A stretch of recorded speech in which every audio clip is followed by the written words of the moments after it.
Good evening, Crossroads. Thanks for joining this evening in our study of eschatology. And tonight we're going to continue our study of systems of eschatology, and we're going to finish that part of it. We're going to look at premillennialism, and then I want to get into the Great Tribulation and some things that revolve around it. So first, let's review what we have learned from last week. In our last lesson, we overviewed the postmillennial and amillennial systems of eschatology. We saw that the key issue, when we're talking about these systems of eschatology, the key issue was the sequential relationship between the millennium and the second coming of the Messiah. Essentially, the issue is, when is Christ coming again? Is he coming sometime before the millennium, after the millennium, in the millennium, whatever it might be? This is the key issue, and both postmillennialism and amillennialism believe that Christ will return after the millennium. Now, we also talked about the failures of these views. And we see that the failing of these views in three ways. They have a faulty hermeneutic, where they spiritualize certain passages that are yet to be fulfilled. So things in the future, they will spiritualize those passages and not adhere to the normal literal interpretation of the passage. They have a faulty view of the progressive revelation, and that's a fancy way of saying that they read the New Testament back into the Old Testament.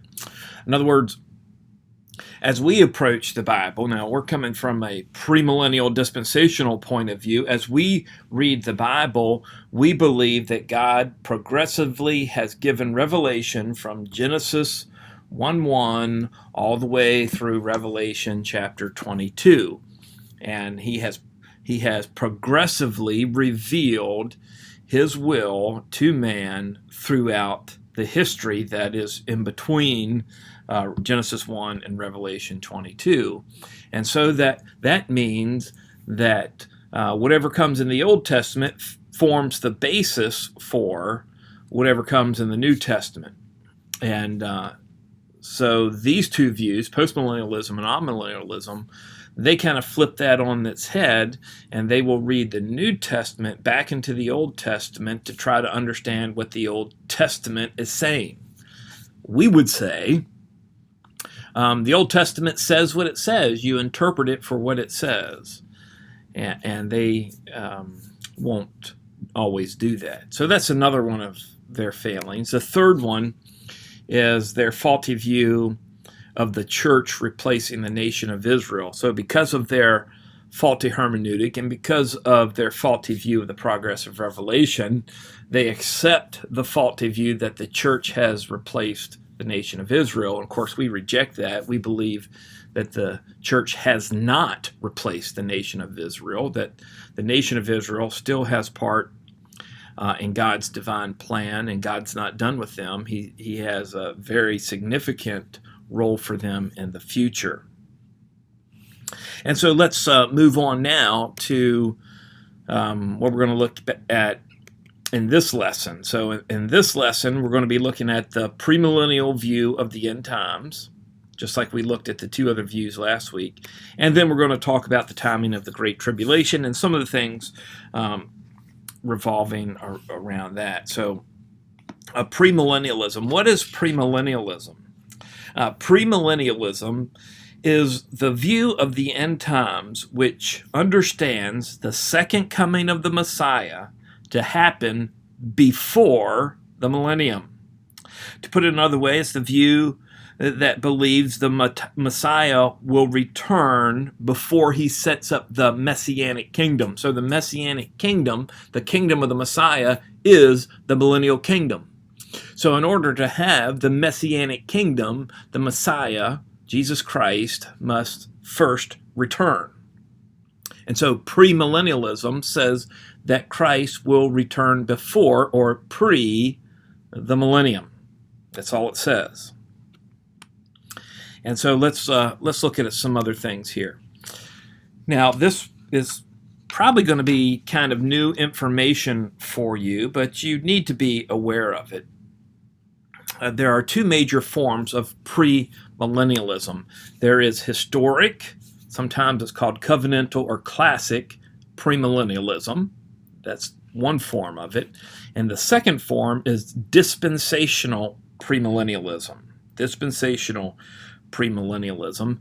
That is the view of our church. That's my view, dispensational premillennialism.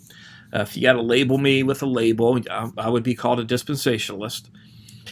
And this is our view from our church. So now, as we look at these two forms, or these two kinds of premillennialism, there's two ways that we could approach it. We could look at them separately. In other words, I could describe everything about historic premillennialism, be done with that, then go on to describe everything about dispensational premillennialism and conclude that. But in order for you to see the differences between the two, I'm going to compare them sort of at the same time. We'll be looking at them together instead of separately. And so just be aware of that. Now, here before we go on any farther, let me also say a few words about the term dispensationalism, dispensational. I've been using those words a little bit without much comment, and some of you might not know what those words mean or what they refer to. So let me attempt in just a minute to try to explain what this is. So, and I'm going to do this by quoting the dispensational writer Charles Ryrie. And I'm going to quote him. So, quote, this is what Ryrie says, quote, dispensationalism views the world as a household run by God. In this household/world, God is dispensing or administering its affairs according to his own will and in various stages of revelation in the passage of time. These various stages mark off the distinguishably different economies and the outworking of his total purpose. And these different economies constitute the dispensations. The understanding of God's differing economies is essential to the proper interpretation of his revelation within those various economies. So, to kind of summarize that, maybe to simplify it, Ryrie is saying that dispensationalism views God as administering his will throughout all of history, and that at different times he has worked in different ways. He has revealed different things, and he has required different things from man, all towards the ultimate goal of God accomplishing his purpose and plan in the world. So dispensationalism is a way of understanding the outworking of God's plans and purposes throughout all of biblical history, from Genesis 1 all the way to Revelation 22. So we're going to come back to this whole idea of dispensationalism later. So at the end, I'll say something a little bit more about it. Well, let's look at the beliefs of these views, the historic premillennialism and dispensational premillennialism. So we'll look at the historic form here first. This is what they believe, that the Messiah will return to the earth before or pre the millennium. We would agree with that. Number two, they believe that the Messiah himself will institute the millennium at his coming. So that would be at his second coming. He is the one, Messiah is the one who will institute and establish the millennium, the millennial kingdom.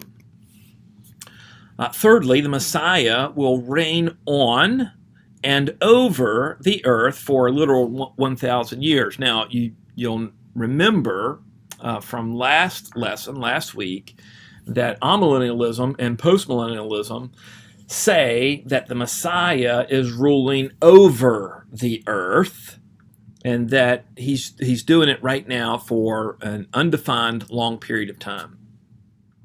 Well, the historic premillennialists say, no, that's not right. The Messiah will rule on the earth. So he will be on the earth, and he's going to rule over the earth for a literal 1,000 years. So for a 1,000-year period of time. And it's this 1,000 years where we get the term millennium. So millennium means 1,000. And then finally, the fourth belief is that the premillennialists believe, while there is a special place in the millennium for Israel, there will be no national restoration of Israel. So I put some asterisks around this because I want you to notice it, because we would not hold to this. So let me say this again. The historic premillennialism believes that while there's a special place in the millennium for Israel, there will be no national restoration of Israel. So this is historic premillennialism. Now let's look at dispensational premillennialism. Essentially, dispensational premillennialism believes the same things as historic premillennialism, except for that last point that I made in the last slide. Contrary to that, dispensational premillennialism believes that the Messiah will restore the nation of Israel to the land of Palestine, promised by God to Abraham and his descendants, and literal fulfillment of the land and national promises made to Israel under the Old Testament covenant. So let me put that all in a nutshell, is that dispensational premillennialists believe that the Messiah will restore the nation of Israel in fulfillment to the eschatological covenants that God has made with the nation of Israel. And so now you know why I spent so much time on those eschatological covenants: the Abrahamic covenant, Palestinian covenant, Davidic covenant, and the new covenant. It's because the Messiah, when he returns, he is going to restore the nation of Israel, fulfilling all of those covenants to them. Okay, this is what dispensational premillennialists believe. Now, it's beyond the scope and the purpose of this study, but I want to at least you to be at least be aware that the differences between historic premillennialism and dispensational premillennialism, the differences that we find between these two, are based on their approach to studying the Bible. It's based on their approach to their Bible study method, their hermeneutics, and that's why I put so much emphasis on hermeneutics earlier in this series. Both of these systems, historic and dispensational premillennialism, claim to interpret the Bible literally. And for most of the Bible, this is true. However, when it comes to those passages referring to the as to yet unfulfilled prophecies concerning the nation of Israel, the historic premillennialist begins to reject the literal and plain interpretation of the passage, so that while Israel is a literal entity in the future, they are not the recipients of the Old Testament promises to them. The church is. Okay? And that's because of the way they interpret the Bible. Contrary to that, the dispensational premillennialist endeavors to consistently hold to a literal and plain interpretation of all the scriptures, including those passages that speak of an as to yet unfulfilled prophecies to the nation of Israel. This means that they hold to not only the fact that Israel will be a nation in the end times, but they hold to the fact that God has a special and unique plan for them, and that they will receive the fulfillment of God's covenants to them. And so the difference between historic premillennialism and dispensational premillennialism, one of the major differences, I would probably say it's the key difference, is that dispensational premillennialism sees the nation of Israel as receiving the covenant promises from God that come out of the Old Testament in the millennium. Historic premillennialism doesn't see that. Okay? So hopefully that's clear, the distinguishing between these two views. Now, real quickly, I just want to look at the history of the views. I want us to see here what I want us to see about the history of these views of the end times that we've been looking at. Remember, we looked at Amillennialism and Postmillennialism, and now we're looking at Premillennialism. I want you to understand that the Premillennialist view is the oldest and earliest of these views. So Premillennialism predates Amillennialism. So, in fact, amillennialism is actually a rejection of premillennialism. And so for amillennialism to reject premillennialism, premillennialism has to come first. Premillennialism also predates postmillennialism. I'll get that word, my tongue's getting tied here. So premillennialism predates postmillennialism by over 1,500 years. And while the oldness of something is not necessarily an indication of its truthfulness, old doesn't mean better, old doesn't mean right. So just because it's older doesn't mean that it is the right view or the true view. However, it is important for us to note that those closest to the times of the apostles, and in fact, some who even knew one of the apostles, held to what we call the premillennial view. And so it's important for us to know that the premillennial view is the oldest and earliest view. So let's look at these two kinds of premillennialism and their history to try to understand it a little bit. So the history of historic premillennialism. First, let me say what I'm going to show to you is qualified support. And what do I mean by that? Well, what I mean by qualified support is that the list of names that I'm going to give you that are going to appear in the screen below are those whose writings clearly support the premillennial view of Christ's return, that Christ will return before the millennium.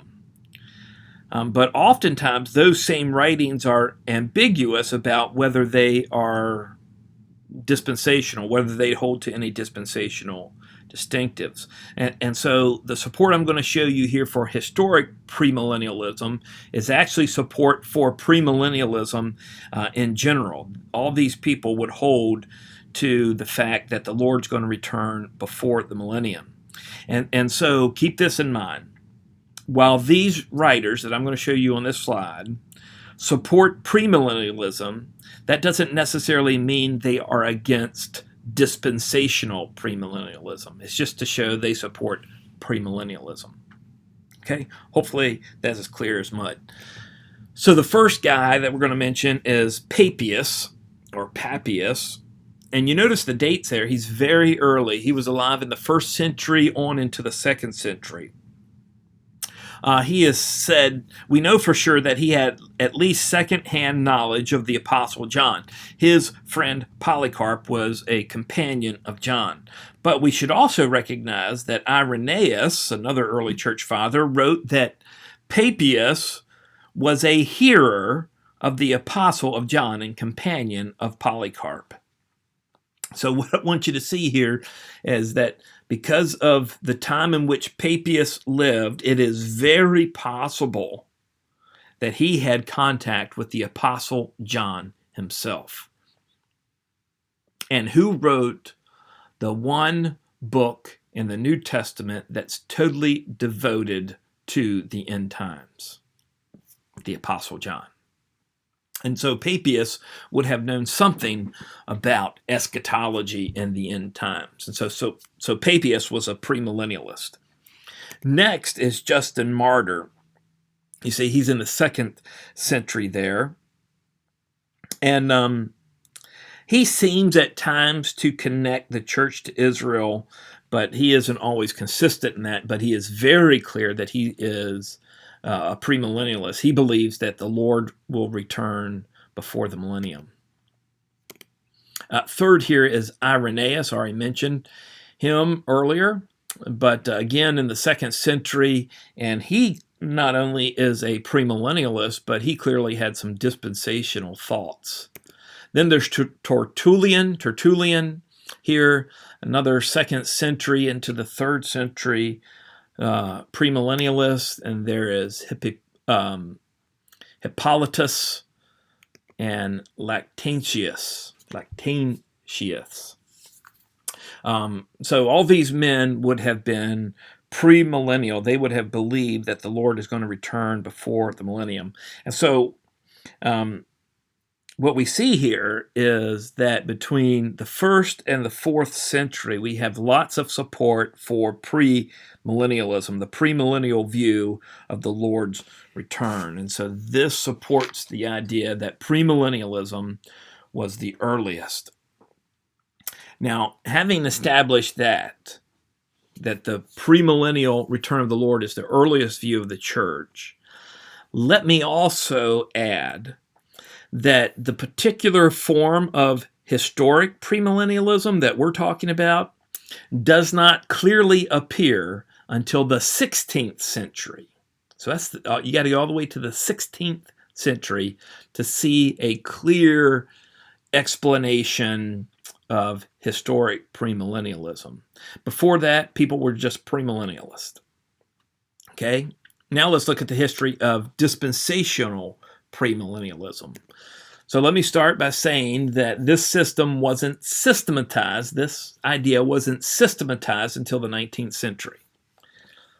And so as a complete system, dispensational premillennialism was not systematized until 19th century. That doesn't mean that there weren't dispensational thoughts before the 19th century, but it wasn't put in a system. It wasn't systematized until then. However, when we look back at key aspects of dispensational thought, we actually find those all the way back into the earliest part of the church.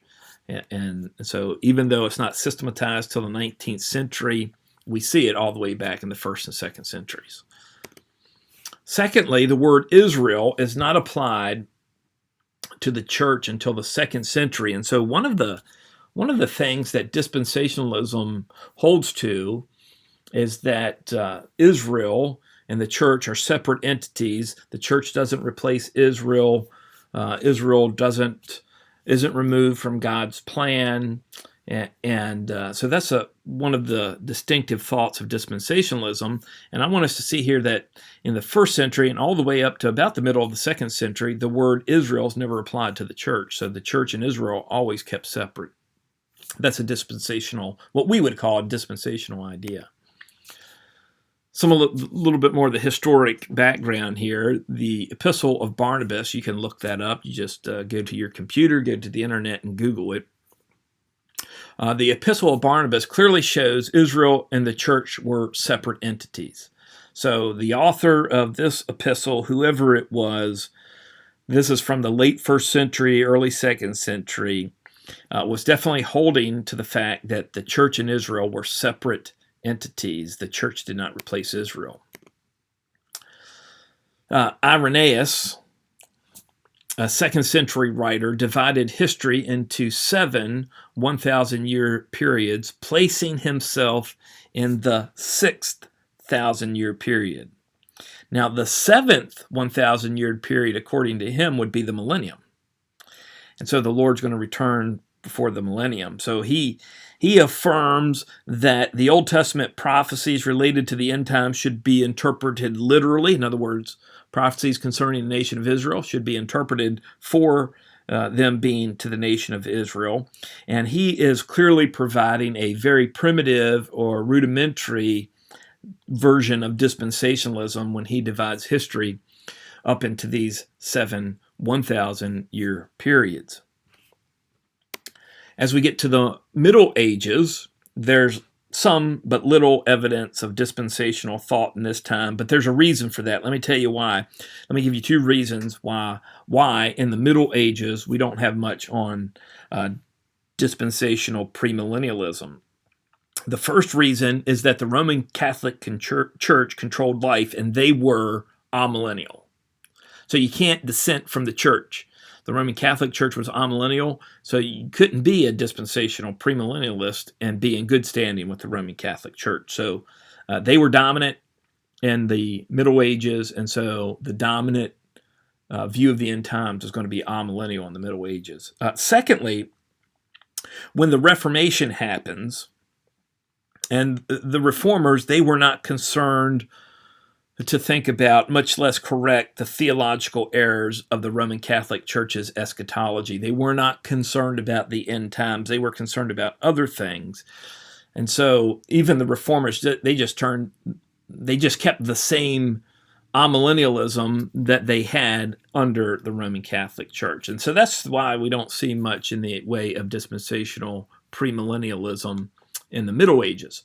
That isn't to say that there isn't any, but we just don't see too much of it. And let me give you another example. This is a little bit after Reformation time. Isaac Watts, who one of the things he was a hymn writer, but the other thing he was a theologian. And in his writings, he clearly reflects what we know as dispensational premillennialism. And so there's plenty of history that goes way back for the dispensational premillennial view. Now, as we conclude this section on the history of these views, we need to be clear on some things. Number one, even though dispensationalism was not systemized until the 19th century, the beliefs and tenets of what becomes dispensationalism go back to the earliest time of the church.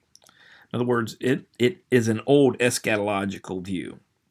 Secondly, while historic premillennialism and dispensational premillennialism share some beliefs, they sharply diverge on the issue of Israel's future. This is more than a minor matter, as it deals with how one interprets Old Testament prophecies related to the eschatological covenants. So just be aware of that. Now let's go on real quick to the proponents of these views. I don't have much to say here other than I just want you to be aware of these views, or the folks who hold these views. So historic premillennialism. John Piper, real popular preacher today. He's a historic premillennialist. Al Mohler, the president of the Southern Baptist Theological Seminary in Louisville, he's a historic premillennialist. Carl Henry, who was one of the people who started the neo-evangelical movement, historic premillennialist. Walter Kaiser, very well-respected Old Testament scholar. D.A. Carson, very well-respected New Testament scholar.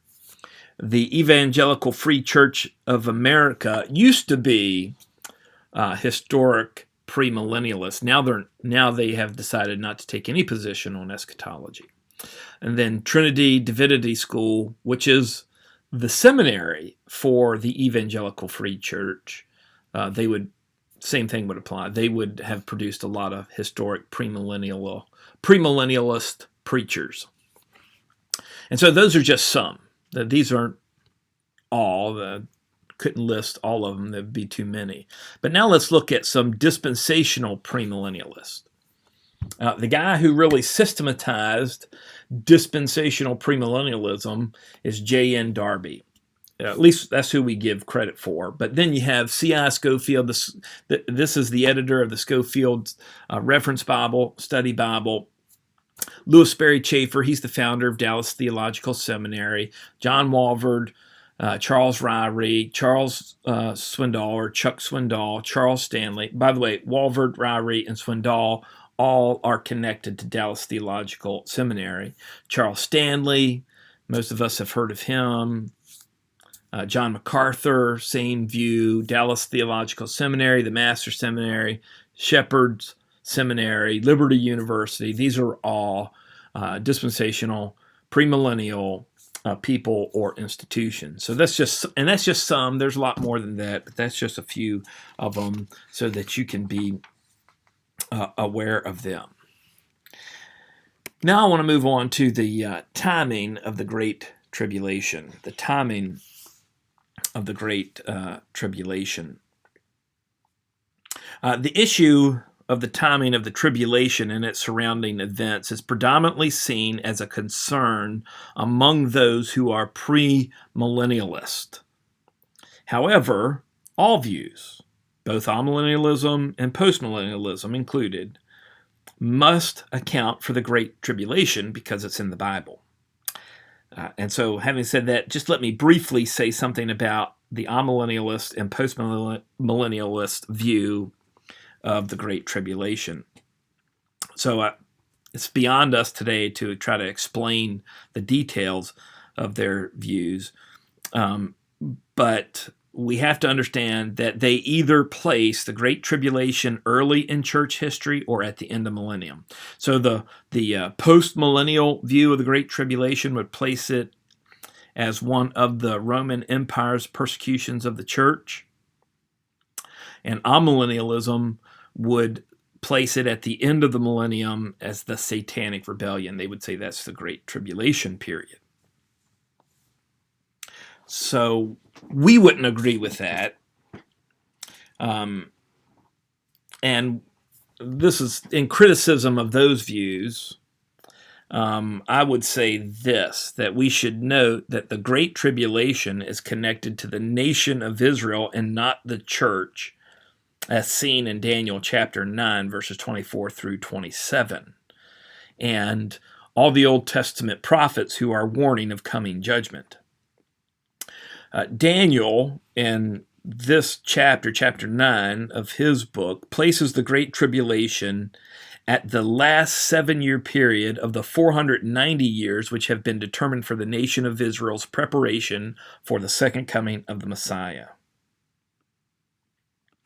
And so we need to understand that. So now I want to move on to the definition of the Great Tribulation, and I'm also going to define what the rapture is. So apparently I missed a slide here. So the timing of the Great Tribulation, especially in relation to the rapture, is primarily with a discussion within premillennialism. However, postmillennialism and amillennialism have to do something with the Great Tribulation. I've already explained that. So let's look at the definition of the rapture, the Great Tribulation. Here's how I would define it. The Great Tribulation is that time period of 7 years prophesied by Daniel in Daniel chapter 9, verses 24 through 27. It is explained, so it's prophesied by Daniel. It's explained by Jesus in the Olivet Discourse, Matthew 24 through 25, and described in Revelation 4 through 19.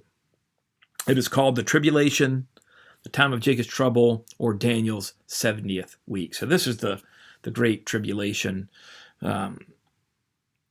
So it's going to be a period of time where there is going to be unequaled disaster and suffering on the earth.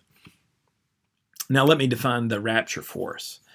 The rapture is the belief that the church will be caught up to be with the Lord in anticipation of the church's return with the Lord at his second coming. Okay, so the rapture is the belief that the church will be caught up with the Lord Jesus in anticipation of the church's return with the Lord at the second coming.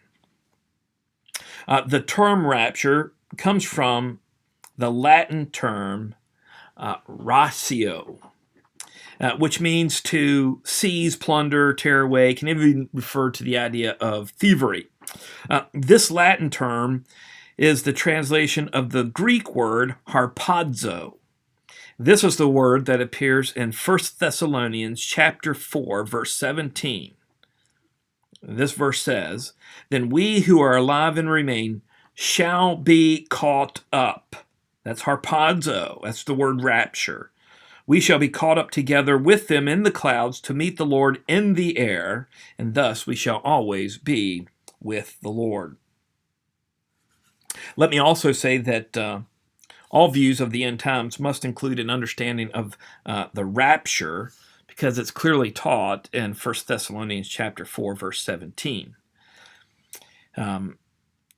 Some who have addressed the idea of the rapture have spiritualized it. They just they want to make it something other than the church actually being caught up physically to meet the Lord in the air, and others simply place it somewhere else in the Bible and in biblical history. But whatever people do with the rapture, they can't reject it. They can't say there's no such thing as a rapture. In dispensational premillennialism, it's believed that the scriptures teach that the rapture of the church will happen immediately preceding the Great Tribulation, where all those in Christ are caught up to the Lord in the air. So that's what dispensational premillennialism believes. Now, if you ever hear somebody talk about a secret rapture, they use those words, secret rapture. You can almost always be certain they don't believe in the pre-tribulational rapture of the church. By the way, the Bible also records other examples of what we could call raptures. Enoch, what happened to him?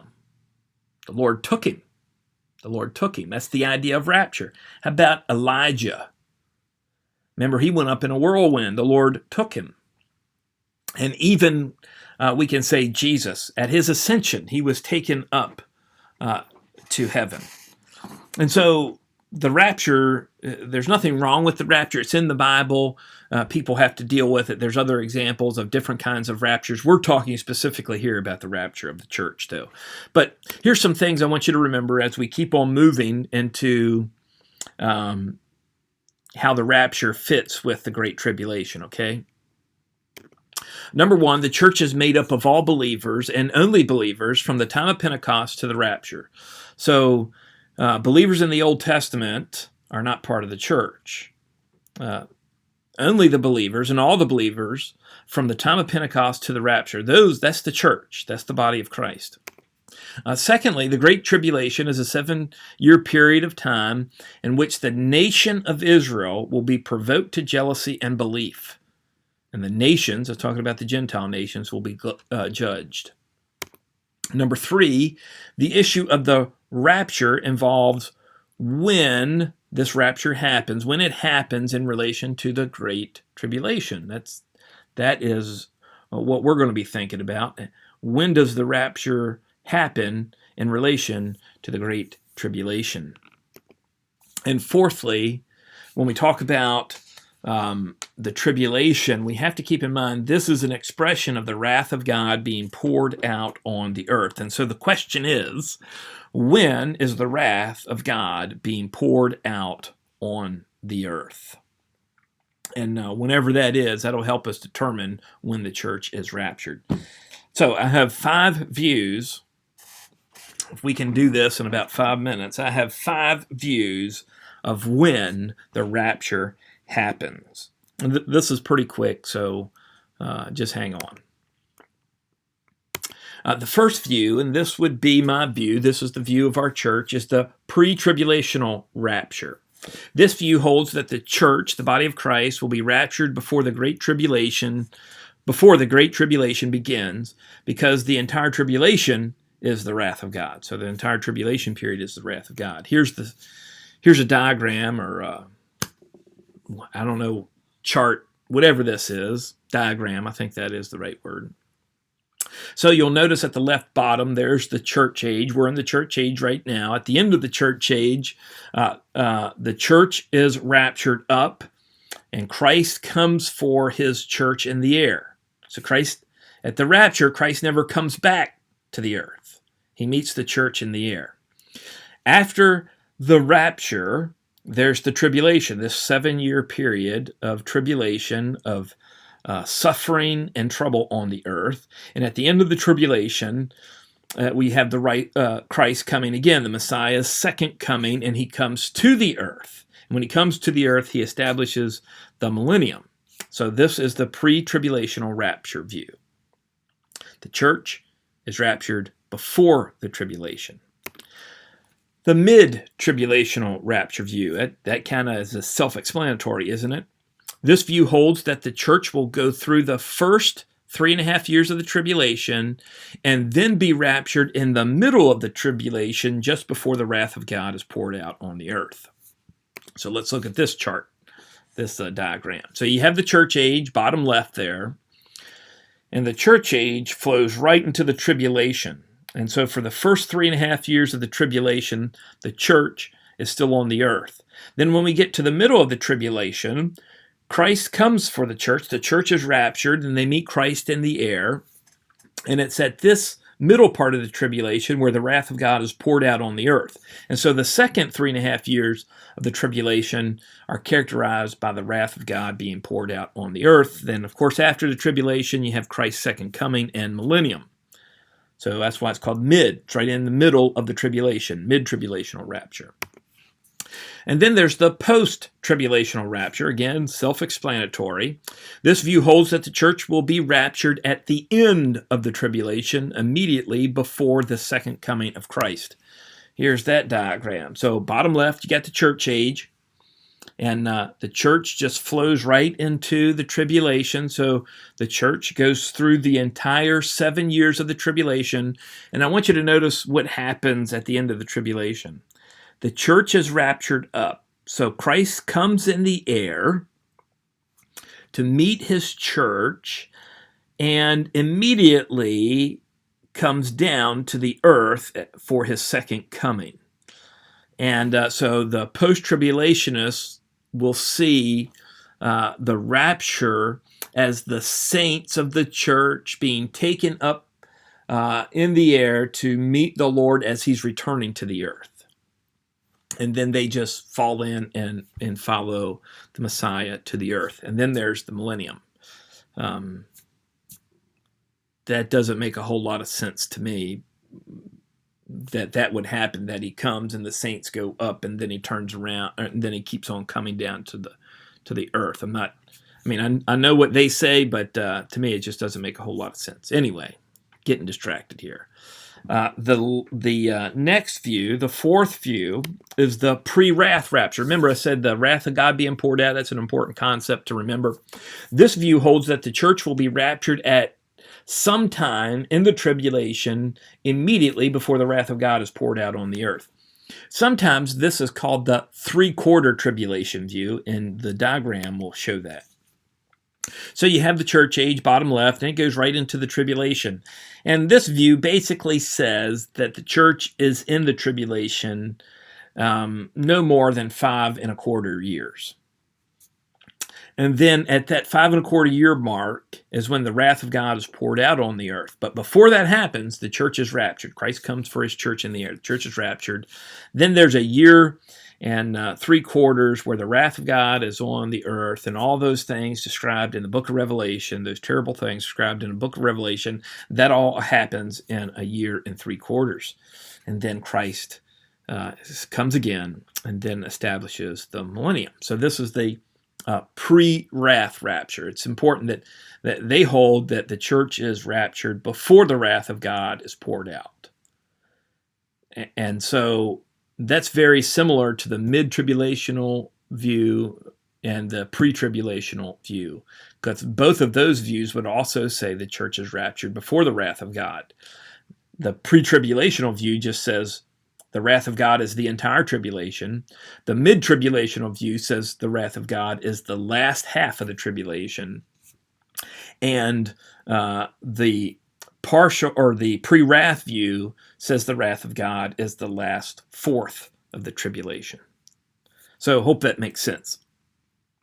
Then the final view is the partial rapture view. Partial rapture view.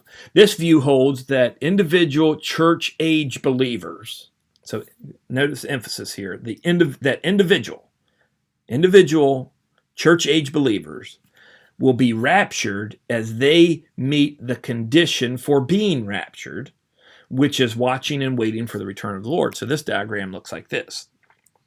And so here you see there are multiple raptures throughout the tribulation. And so depending on whether you are waiting and watching depends on whether you're raptured or not. When you meet the criteria for being raptured, you'll be raptured. And then we have the second coming and then the millennium. And so hopefully this gives you an idea of the different views. And again, let me say that we are, at Crossroads Baptist Church, we are pre-tribulationalists. So let me give you a big, long label for what we believe. We are premillennial, pre-tribulational dispensationalists. Okay? And hopefully you know a little bit about what that means now. Finally, let me conclude here with God's overall prophetic plan. This helps us understand how all this stuff fits together. So starting on the left, all the way on the left, we have creation. After the creation is the fall.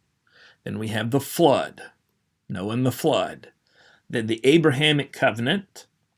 And then we have the Mosaic covenant. Of course, this is the old, what we would consider the law of the Old Testament. This is what the writer of Hebrews calls the previous covenant. And I want you to note here on this diagram that I put Mosaic covenant in a box in a different color because it is not part of the Abrahamic covenant. So you got the Abrahamic covenant, then you have the Mosaic covenant. Then you have the Palestinian, Davidic, and New covenants. Now notice they're the same color as the Abrahamic covenant. And they continue down. They're a succession of covenants. So the Abrahamic, Palestinian, Davidic, and New covenant, these are all related. They go together. And of course, then we have the cross. And then as we keep on moving to the right, we have the Holy Spirit coming at Pentecost.